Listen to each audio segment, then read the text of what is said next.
Good morning. Guys, excuse the way I'm dressed this morning. Today is a fun day. Today, me and one of my very dear friends are bringing her child and another couple of kids to the Spar Water Park in Sulphur. I haven't been there in a while, but when my boys were little, we discovered this gym. I tell you, it is a gym. It is owned and operated by the city of Sulphur. It's called the Spar Water Park, S-P-A-R. It's nothing real big at all. In fact, I would say it's probably perfect for children under the age of probably 12-ish.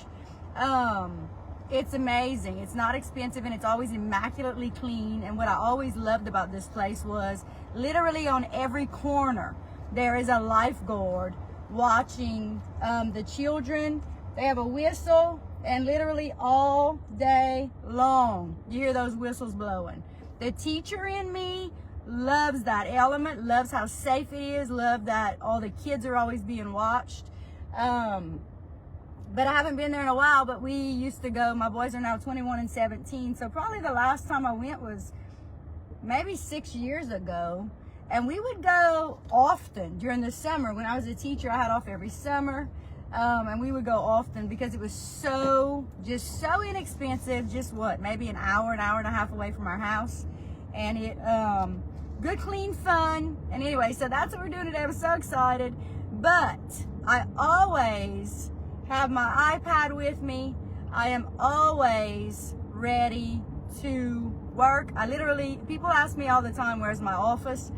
I have an office that I never go to, except for trainings, really. My iPad, I have the biggest one that you could buy, and that's my office. So I can type up contracts, I can do all the things that I need to do, and so I'm very mobile. I love working with clients at pretty much anywhere they can meet me. That's where we're meeting. But lots of times, of course, for listings, I'm meeting at their house.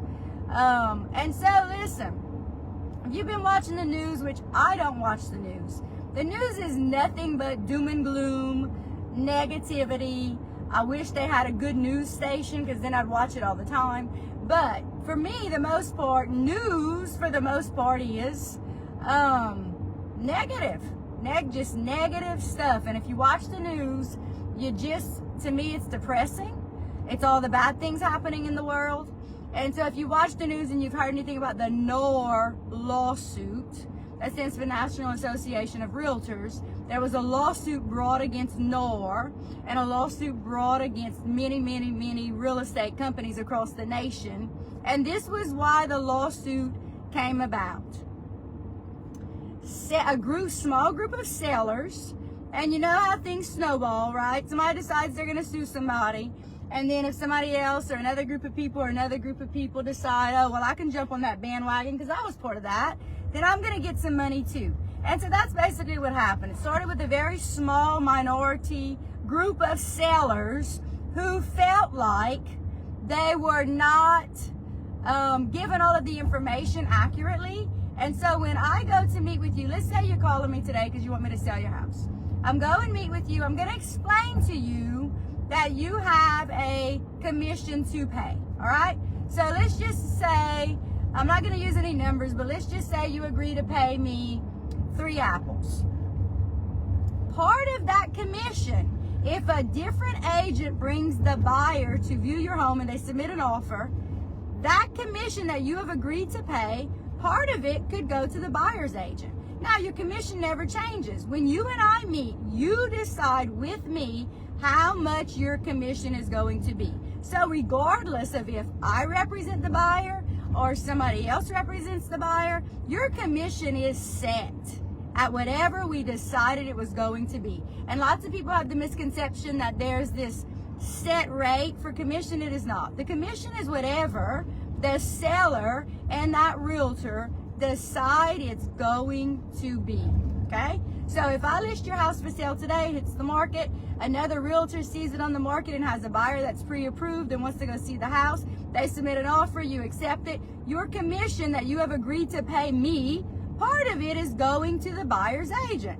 And so that's just how it works. And listen, I did not understand that at all before I got into real estate. I had no idea really how commissions were paid out, but that's what happens. So let's just say you decided to pay 3 apples for a commission at the closing table. Part of those apples are coming off the sale price of the house, are going to me, and part of them are going to the buyer's agent, okay? If I list your house for sale today, and tomorrow I have a buyer that calls me and says, listen, I'm interested in that house, I want to go see it, I want to submit an offer on it, I could very well get the whole commission. But it's never going to be more than what you agreed to pay me. So that commission is set. And so every single time I go to meet with sellers, I explain it to them. They understand it. Listen, for the most part, a seller does not care how the commission is split, whether I get it all or somebody else gets it all. The seller's main goal is to get their house sold for the most amount of money in the shortest amount of time possible. That's the goal. Regardless of who gets what, they just want to sell their house for the most amount of money possible in the shortest amount of time possible. That's it. And I explain it to them. Here's the commission. It's never going to be more than this. If I represent both sides, this is the commission I get. If a realtor represents the buyer, they get this portion, I get this portion, and they're fine with it. And I explain it every single time. So could I have gotten sued by a seller? It would have been their word against mine, because I would have said, listen, you knew.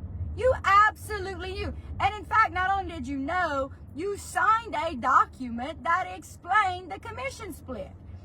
So the lawsuit baffles my mind altogether, because not only do you verbalize it and you explain it, they sign it. What I'm thinking happened, and I don't know because I'm just speculating, that lots of listing agents possibly just sent over the contract via email. Their clients electronically signed it. They didn't really understand what they were signing, and they didn't really explain it to them. And or they were in a very big hurry, met with them in person, didn't explain it to them. I don't know. All I know is some sellers were very upset because they believed that they should not have had to pay part of their commission to a buyer's agent. And so that's where the lawsuit started, and that's why things are going to be different. It's going to force realtors to be way more careful about explaining things for a couple of years until they forget about the lawsuit, right? And then it's going to be back to the same old thing again. I, on the other hand, I guess the educator in me, the teacher in me, I'm an overkill kind of person, always did not want a seller to not understand any part of the listing agreement. So I always made sure that the sellers understood. This is the commission you pay.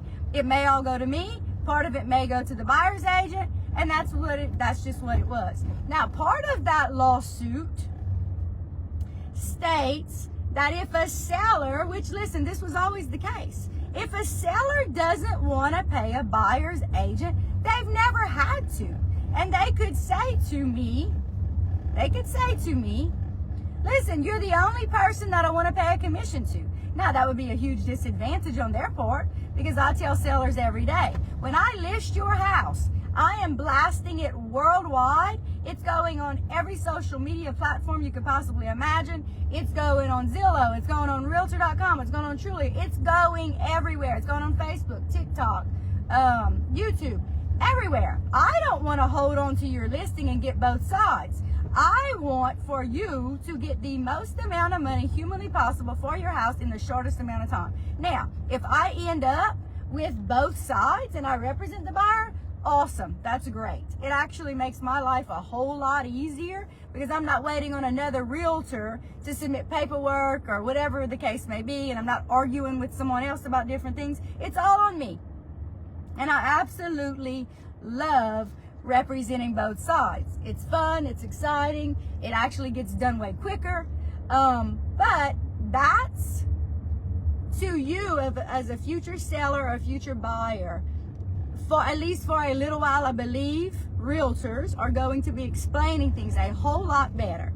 I always did, I always will. I never want a seller or a buyer to have to guess about anything. So I'm clear, I'm proactive, I give all the information, and I always will, and I just always will. So if you have any questions about what kinds of things are going to be different, for me, business is going on the same. I've always done business this way. I've always been proud of the way that I've done my business. I've always been very clear with sellers and buyers, and I always will be. So really, if you're in an area where you're not going to use me as a realtor, the advantage is agents, I'm thinking, will just be way more clear on explaining things. They're not just going to give you a packet of documents and get you to sign them. Hopefully they're not. They should be explaining every single thing you sign, because every single thing you sign, if you're a seller, every form matters. Every form is important.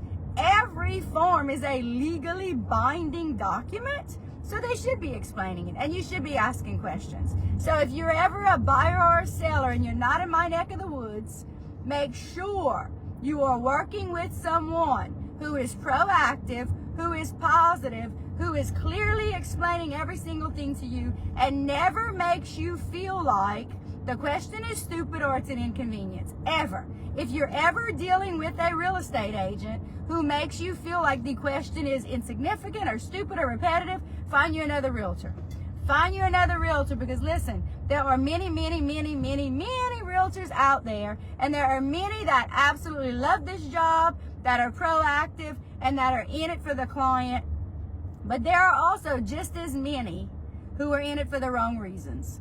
And you can tell from talking to those people. If they make you feel like you need to hurry up, if they make you feel just like the question is stupid or it's repetitive, listen, like I said, find yourself another realtor. There are plenty of realtors. Make sure before you sign any kind of agreement to work with any realtor that you know what you are signing. Get them to explain it to you line by line by line by line. And if they make you feel like they shouldn't have to, hit the road and find another one, okay? And listen, if you're moving or you're buying or selling in an area where you just don't know a realtor, I can find you a realtor anywhere. Anywhere I can find you a realtor. So get in touch with me and say, look, we're moving here, we need to sell here. Who do you recommend in that area? I will find you a reputable agent in that area, because there are literally tens of thousands of them, all right? Y'all have a great day. Enjoy this weather. If you need anything real estate related, remember, there are no stupid questions. I would love to have a conversation with you and help you. Y'all have a great day.